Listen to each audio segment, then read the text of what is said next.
Tiap orang berita koran Islam dalam bencana. Di Irak ngan Afghanistan goh aman di Palestina. Mesir ngan Libya Suriah nang Rosyam jihantam le perang saudara.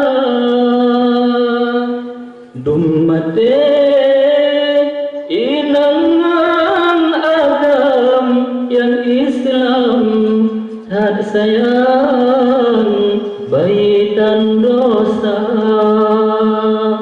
Dihasut le kafir celaka. Yahudi dengan Amerika dikem tak senang. Awaknya lagu senjata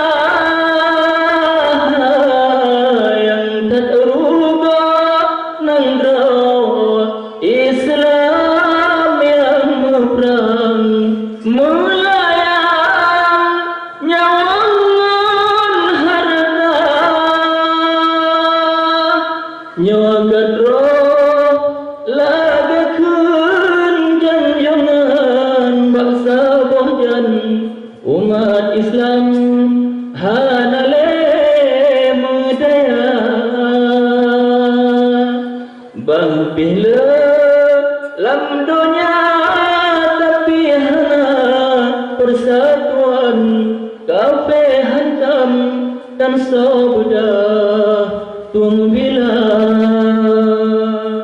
kacrebre hana le daya.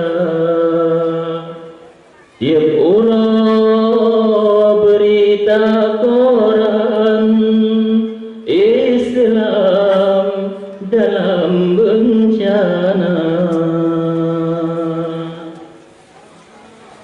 Ya Allah, pakan menolong nasib kamu, urangnya kabeh berjuja umat Islam retajud segala kasih jitran lam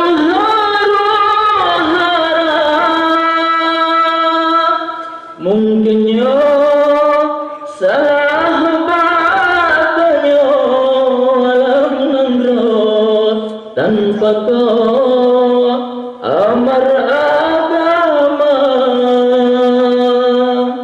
jak jina belajre pakai sabe kedra Islam urga kafe senang gembira